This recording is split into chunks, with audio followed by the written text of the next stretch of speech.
I believe we're live. I believe we're live. And boy, do we have breaking news, Dan. Wow. Oh my What a God. day. You and I Yeah. just recorded our podcast a short while ago. That's available to our Patreon subscribers at verballers.com.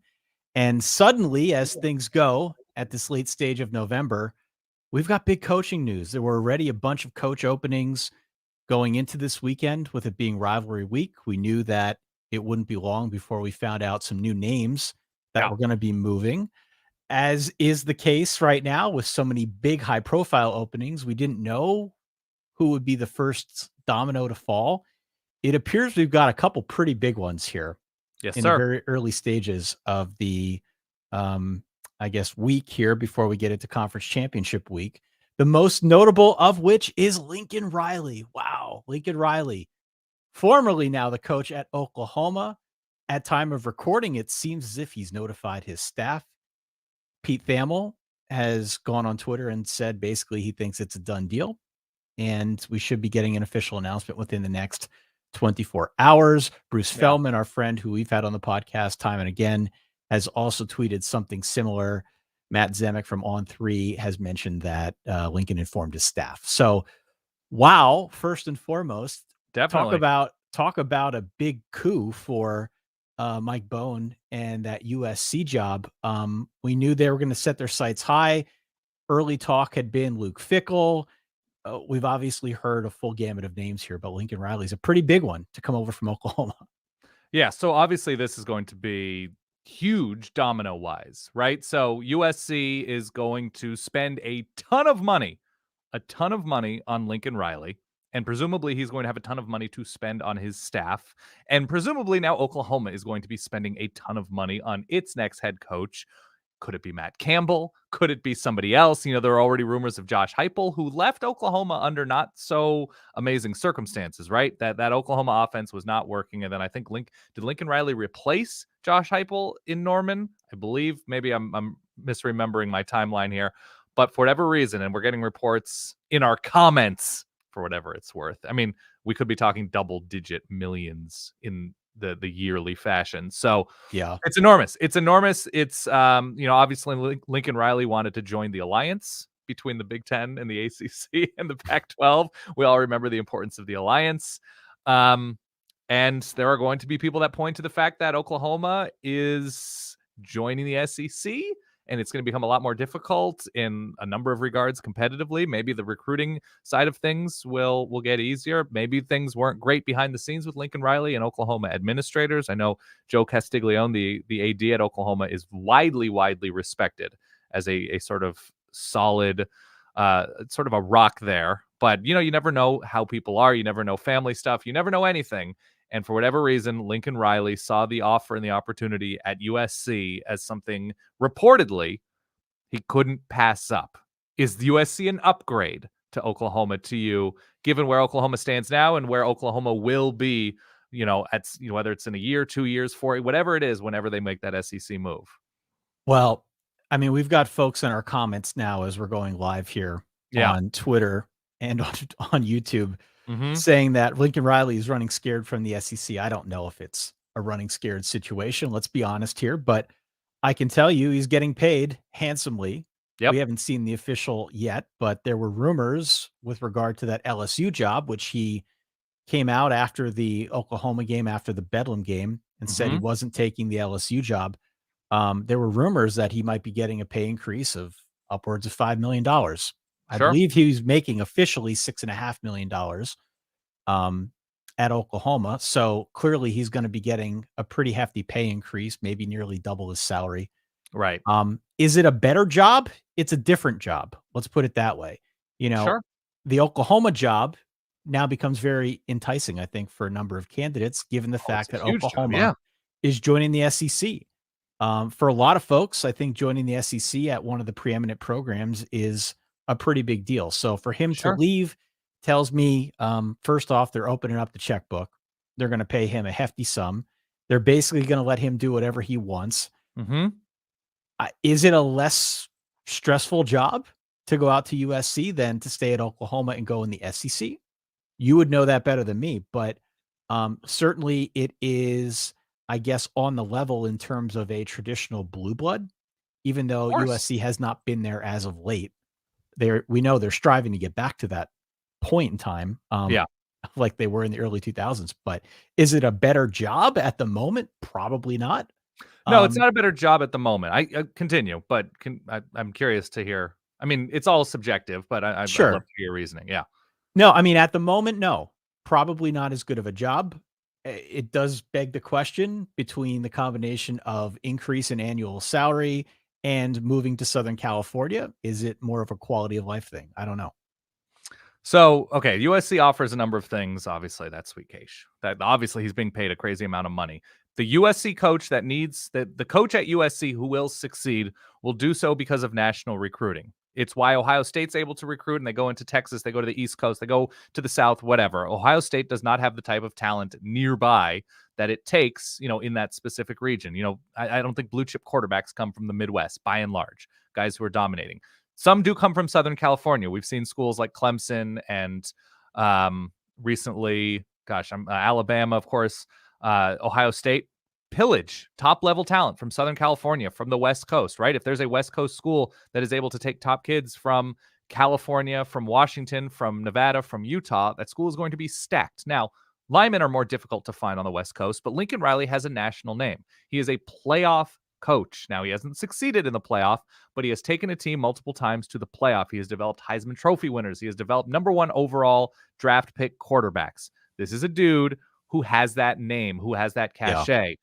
I'm a little bit shocked, and I did not anticipate this. And so, if the ink is dry, I'm fully ready to say I didn't see this coming. No. And a name on this level, I was ready for, not Dan Quinn, not somebody on that, because that was a name that came up recently. But I thought they would do bigger than Kalen DeBoer.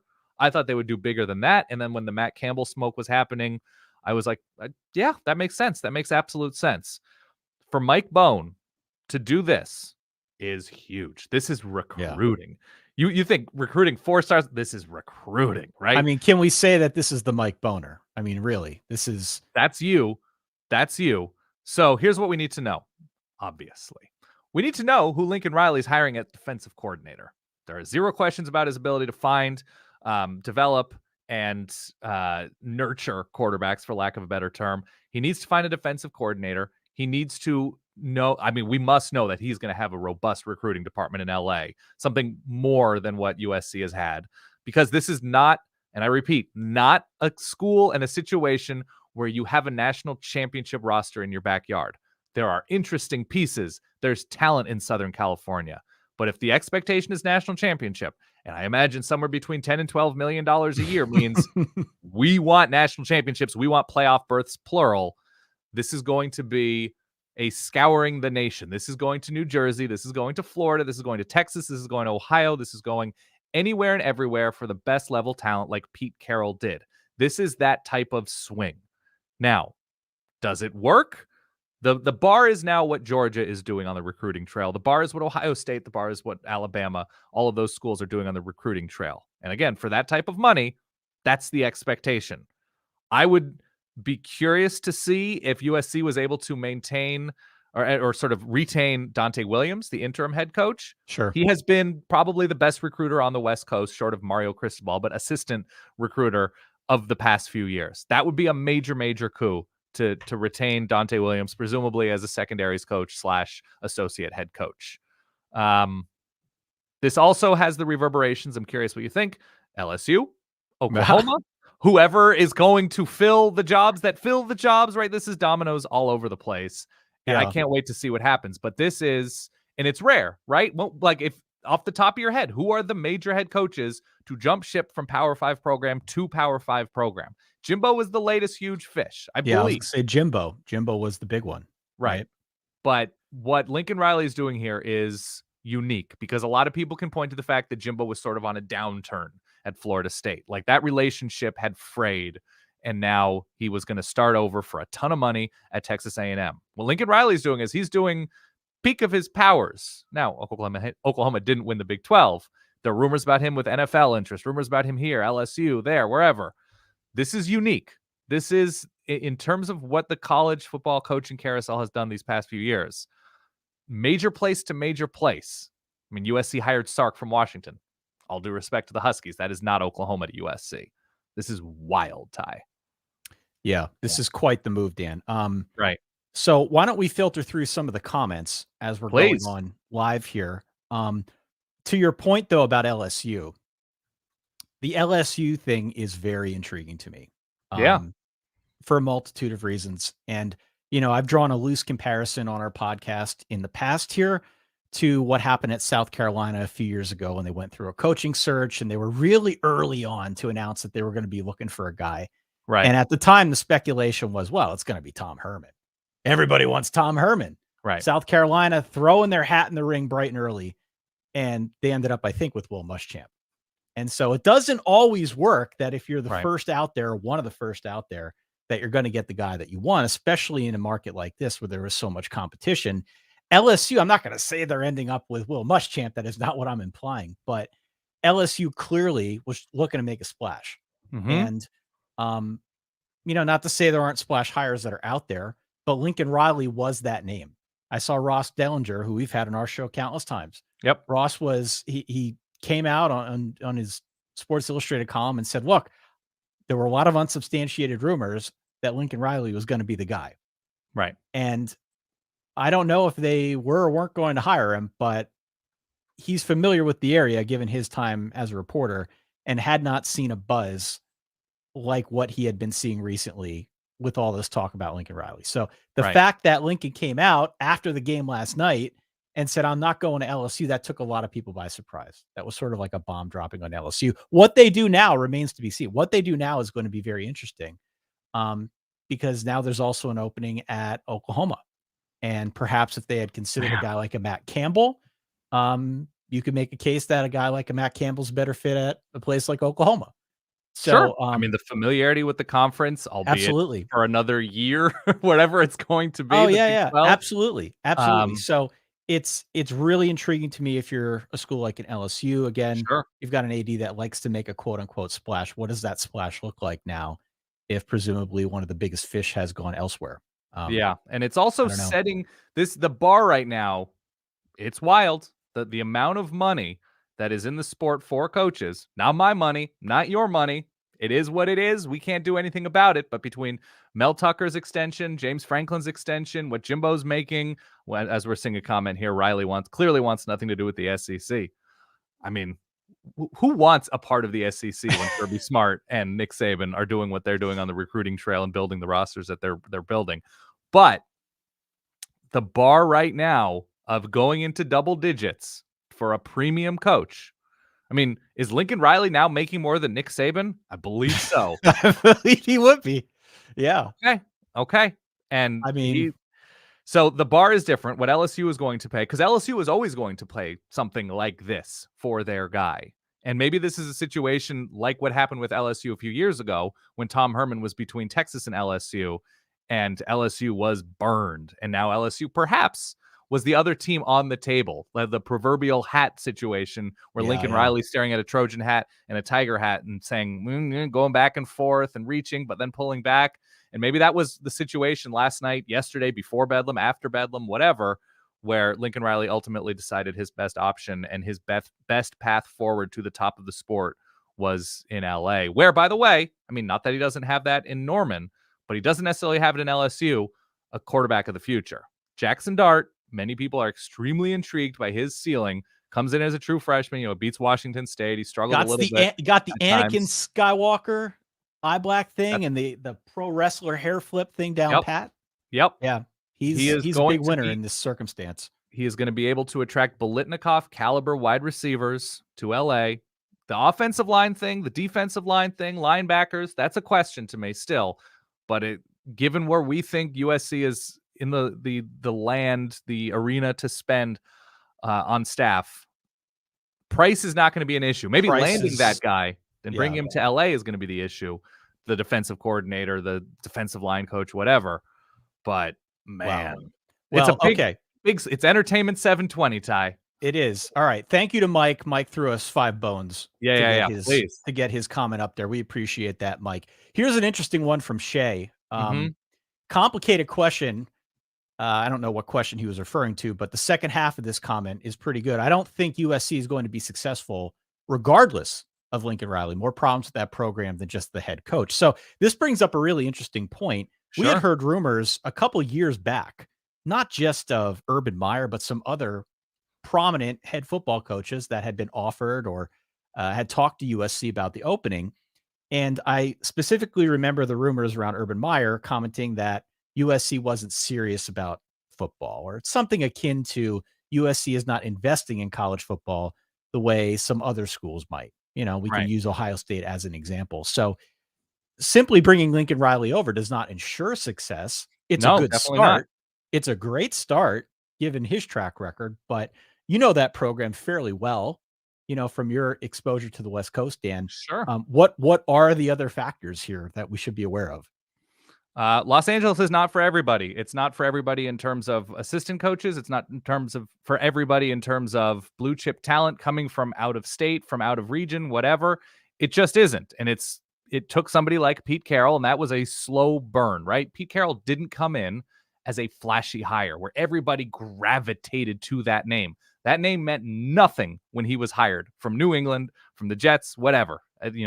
We like to laugh about the press conference in which he's the fourth choice, whatever, right? This was not I am a recruit and I am rushing from Minnesota, I'm rushing from Nevada, I'm rushing from Georgia to go play for Pete Carroll because I need to be a part of that magnetic program. Lincoln Riley has that, but there's going to be a lot of with this, with great power comes great responsibility. There are going to be a lot of eyeballs and there are going to be a lot of brains putting a lot of pressure on this situation to get it turned around quickly. And I think there's a lot then. This is the worst defense in the Pac-12. That's the starting point for a Lincoln Riley who fielded some pretty awful defenses in Norman and didn't fully get it solved ever. Okay? Yeah. So there is an element to me of how has Lincoln Riley changed, right? You can attract great talent to Norman, Oklahoma. That's a great footprint. The Southwest, whatever. You can go into Arizona, you can go to Oklahoma, Texas, whatever. What is it that he does differently at USC? That it's a full rebuild on the offensive line, on the defensive line, the defensive depth chart. You can restock on offense pretty quickly. But this is not a flip the switch coaching situation. No, it's not plug and play. I'd be curious to see if he's going to bring Alex Grinch with him. Sure. I think I would imagine Alex Grinch might be a candidate that interviews in Norman. Absolutely. All right. So let me flash up some other comments here. This one from our friend Will. Yeah. Not quite on the same level, but David Cutcliffe out at Duke. That. What else do we got here? Marcelo. Mike Bones got a little bit of Baker Mayfield in him. Yeah, just a little shifty, right? You don't know what the Bone Zone's gonna have next in store here. But yeah, he also says the factor that no leaks, no anything is pretty amazing. I completely agree. James saying USC will win it all 100%. Thank you, James. Yep.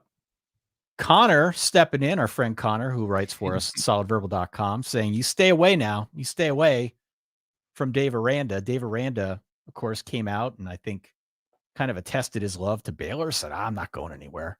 Yep. I'm not going anywhere. Other people are, Dave. Other people are. What else do we got here? David saying James Franklin. I don't think James Franklin's on. No. He's not. He's not going I don't think he's going anywhere. I don't think you'd want him, to be honest, but should be mentioned, I just saw Ari Wasserman tweet out the top of Oklahoma's 2023 class heavily features players from Los Alamitos High School, Los Al in Southern California. Malachi Nelson, 5-star. Makai Lemon, 5-star. DeAndre Moore, 4-star at Los Al High School in Southern California. Flip Watch begins now. That's 2 receivers and a quarterback. And they also have a 5-star receiver from Florida. And so Ari Wasserman tweeted out, this is the top of Oklahoma's 2023 class. The countdown to their USC commitments begins officially now. And I'm looking at Oregon's, by the way, because this will be on Flip Watch as well. Oregon's 2022 class, because we have the early signing day in about 2.5-3 weeks. Yeah.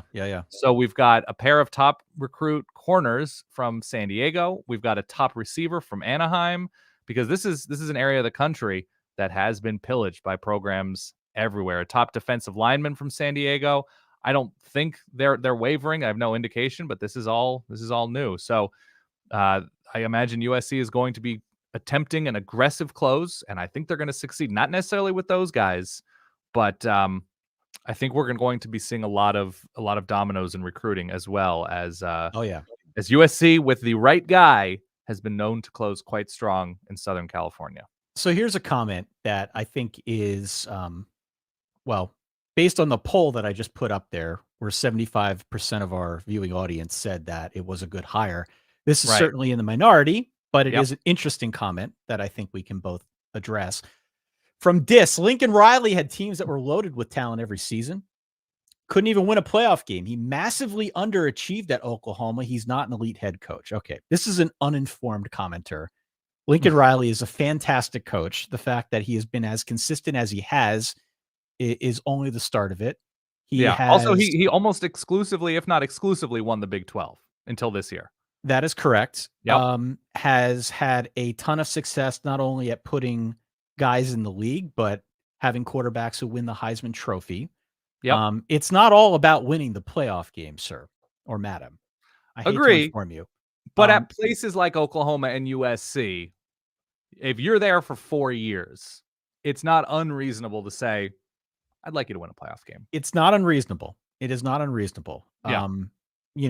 I just, the playoff thing might be the only blemish, but outside of that, Oklahoma has played at such a high level. They have been a juggernaut for the last couple years running. Lincoln Riley, you could talk about the playoffs, and I think that's one thing. Lincoln Riley, maybe his inability to field like a solid defense in some years is something else that you could use against him, as we discussed earlier. But outside of that, getting the talent and getting that program going in a direction where it seems like it's almost at critical mass, it's kind of hard to argue with that. Yeah. Okay. So I'm just sorting everything out in my head. Obstacle wise, the Pac-12 is incredible. Washington is down and hiring a new head coach. Oregon is thriving right now, but they don't have a quarterback or a proven quarterback for the future, which a lot of teams don't. But Oregon doesn't have that, but they're recruiting, and the depth there is better than it's ever been ever. Oregon is a superpower, at least within the conference. The Bay Area teams are down. The Arizona teams are either terrible or trending downward. Utah is solid, but we don't know. Not Utah solid. Utah is a good team and a good program. I don't know how much longer Kyle Whittingham's going to be there. They're going to be a difficult out, and they're going to beat a lot of good teams for as long as Kyle Whittingham is there. Colorado is not necessarily going anywhere. I'm fascinated by the move, but here's the thing. There's a unique challenge that Oklahoma's had in the playoff, right? They've played Georgia and Alabama and Clemson. Exactly. And that's my point. I know it's your point, but got to win one of them, right? The slow start with Kyler Murray against Alabama wasn't great. And we're talking about guys succeeding in the NFL at quarterback for him. I don't know how many current guys are starting. Is Jalen Hurts still starting for the Eagles? He is. Yep. Didn't have a great day today, but still starting.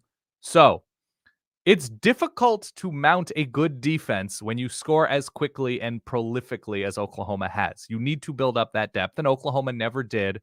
He inherited Mike Stoops and kept Mike Stoops when he got that head coaching job, which was a mistake. And maybe that was said, keep this older, wiser, sager head coaching experience type defensive coordinator guy to help you get your feet wet. It was an enormous mistake, and Mike Stoops was not the guy to coach that defense, and that set them back. Those were abysmal defenses. I get it. And it improved, just never to a level that it was a co-strength of Oklahoma at the same time.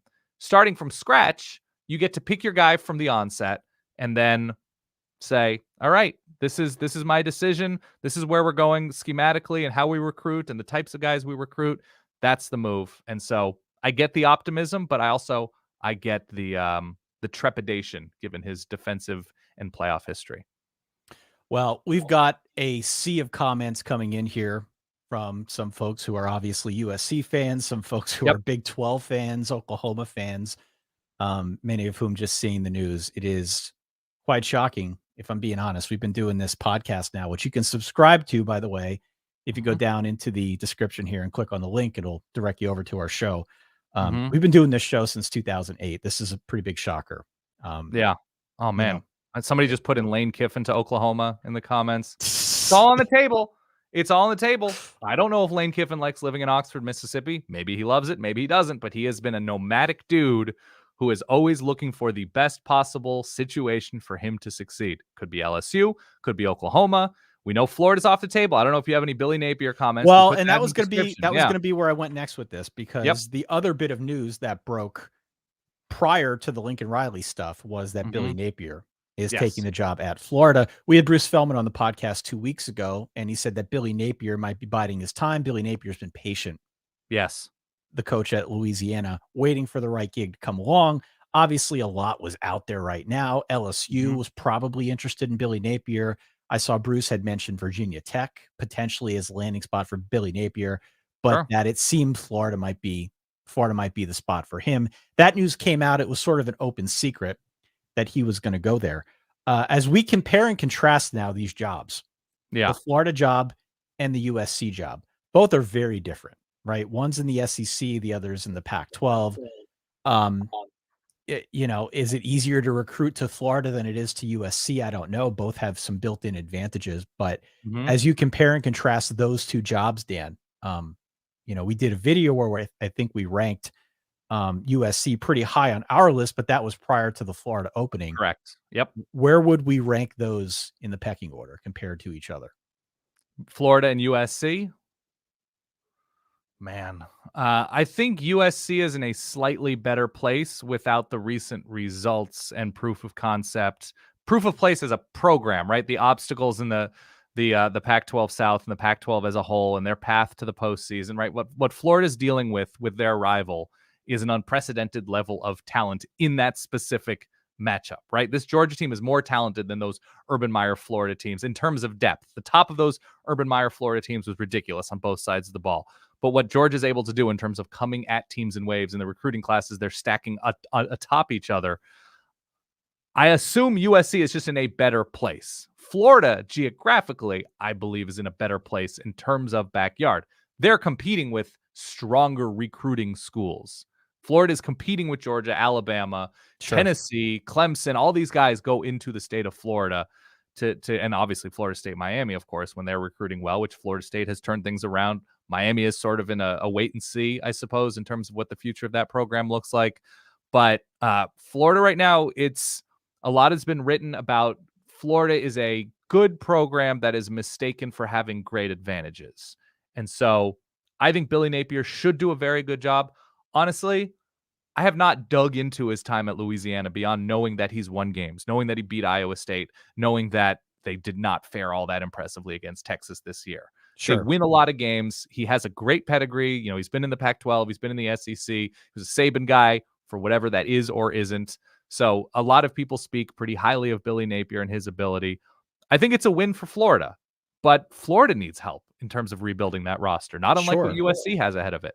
So I think it's a good hire. I have no idea because a lot of money needs to be poured into both of these programs, which poor them, to fully rebuild, recruiting departments and assistants and everything like that, because we see what happens when these guys hire the wrong coordinators, hire the wrong assistants. It's problematic. It's very problematic. One thing that both Napier and Lincoln Riley have in common, they're young guys. Lincoln Riley's 38. Billy Napier is 42. Billy Napier's got a lot of familiarity in the Southeast, not just with his time at Louisiana, where he's gone 39-12, but he did some time at Clemson, at Florida State, at Alabama as an analyst for Saban.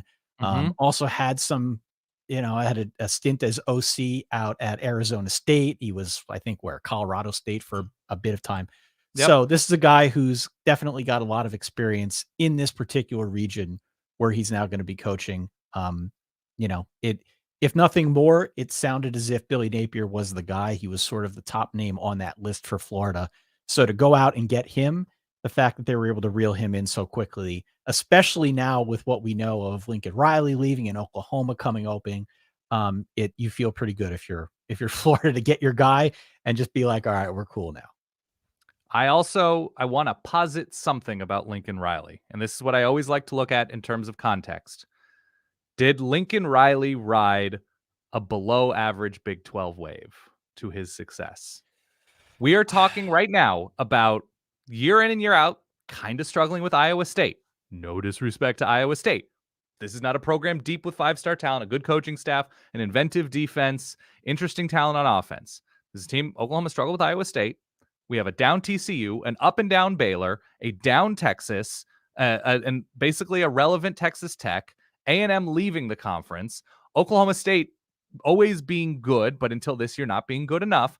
I just wonder if we're talking about Lincoln Riley as the beneficiary of a conference that lost good teams to realignment and not having a worthy opponent in terms of talent and firepower. That's what I wonder. A down West Virginia without Dana Holgorsen.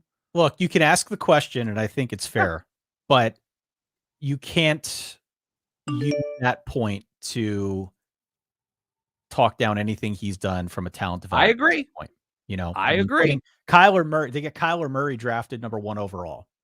That's an Sure. accomplishment. Baker Mayfield playing in He was going to play baseball until like an hour before the draft. Exactly. Yeah. So, I mean, he's certainly done a lot on the offensive side of the football. You can rightfully bring up the defensive question. I think it's real. I think it's certainly something that USC needs to answer. Sure. But it's a fair point.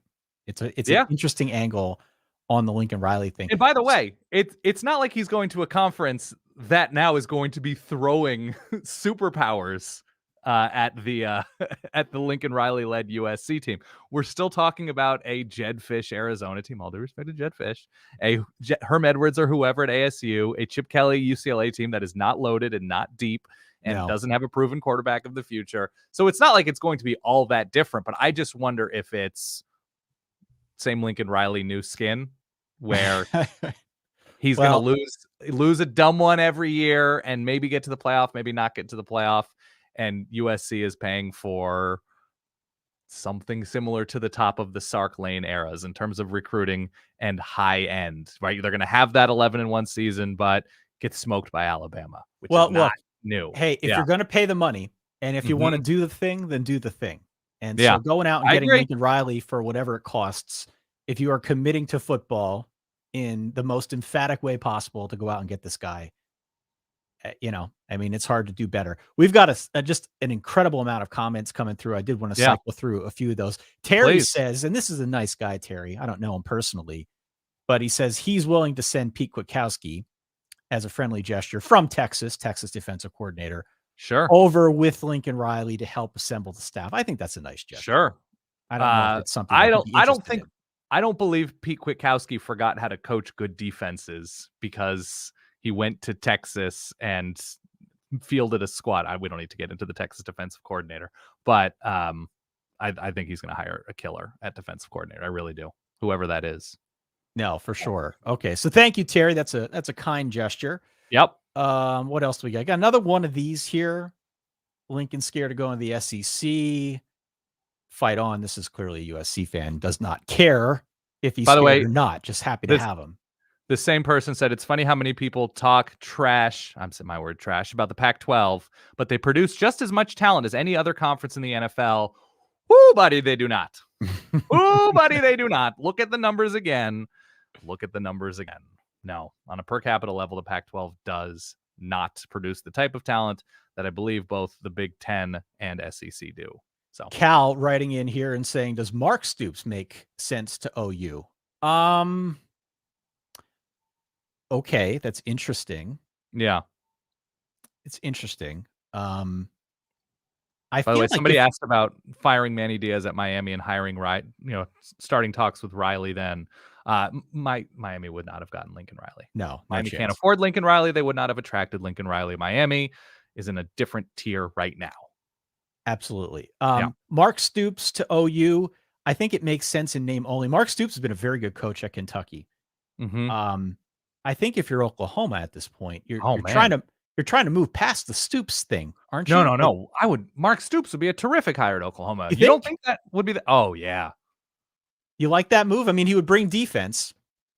It just seems like a little too close to the bone going back to the Stoops name at head coach.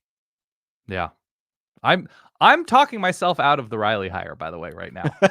I'm into it. 88% of me is into it, but there's a nagging 12% that says is this where he wants to be, or is this the best opportunity and a huge check to restart things? I just wonder. I'm always reticent of this type of mood. And so Dan is an East Coast boy now. Dan hasn't lived on the East Coast in a long time. Dan is all over. Yeah. citing our friend Bruce Feldman, who tweeted out that Lincoln was swayed by the appeal of LA, the local recruiting, the opportunity of trying to rebuild a brand. A fixer-upper? HGTV, Lincoln Riley? I'm into it. People love that stuff. All right. What else do we got here? We've got so many comments coming in. It's tough to cycle through. Adrian saying Fickle to OU or LSU. I don't think Fickle's taken any of those jobs. I don't think Luke Fickle, if you don't know, has 6 kids and happy in the Midwest. Yep. And so for him to go to OU, maybe that's more of a fit geographically, but not much more so than LSU. Right. So I just don't see it, even though he is a popular name that some folks are thrown out. Gary Patterson, a name here that's come up in the comments. I don't think they'd go in that direction. Maybe as a defensive coordinator for Lincoln Riley out west. USC defensive coordinator Gary Patterson. But again, I would be worried that like Gary Patterson just wants to sit in a booth and call plays and is not going to put in the time as a recruiter. That's what I'd be worried about in that situation. I want young and hungry, and you don't need it at recruiter, but I don't know. We've got why not Mike Leach at Oklahoma? Didn't he start there? They can do way better.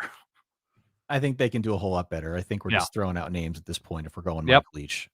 Oklahoma is going to be a premier job. Oklahoma's been in the playoff last couple of years running. Oklahoma, it's just been, a juggernaut on the recruiting trail, excuse me. So I don't think that's a fit.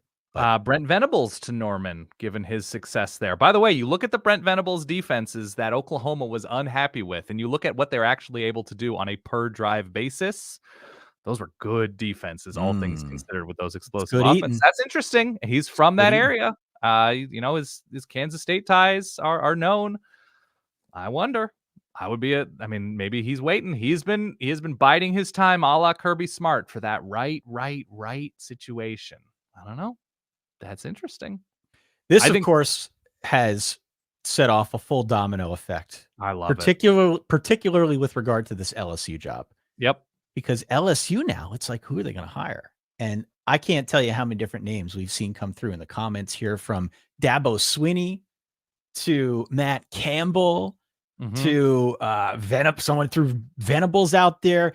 Here's a name that is interesting. Yeah. What's Joe Brady doing these days, Dan? Enjoying the NFL much more than he ever did college. He's a name.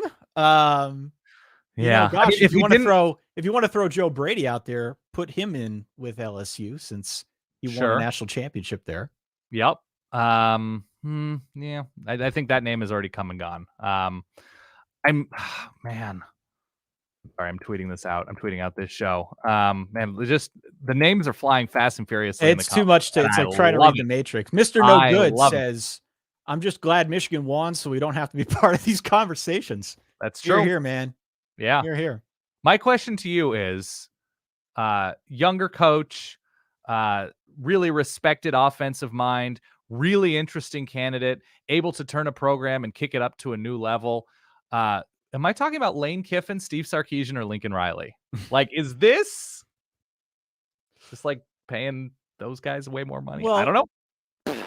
In fairness to Lincoln Riley, they have a type. Ty, do you have a type? I know you have a type. I bet if I went and looked at your history in life, okay, you're not wrong. You're not wrong. But hasn't Lincoln Riley achieved a little bit more as a head football coach than any of those guys? I agree. And he's not a USC guy like those guys. That was a lot of let's get the band back together. Right. Big picture, I love the hire. What's not to love about it? I am just, I'm just floating things out there, Ty. That's what I do. I'm a shit stirrer here. Yeah. Okay. So what else do we got here? A lot of folks talking about Mike Gundy. Mike Gundy's not going to LSU. Mike Gundy's not going anywhere. I think he's staying put. We have a question here from Matt asking about Bill O'Brien. So Bill O'Brien did a good job in his short stint at Penn State at a time when Penn State needed to be stabilized. This is right Right. after the scandal.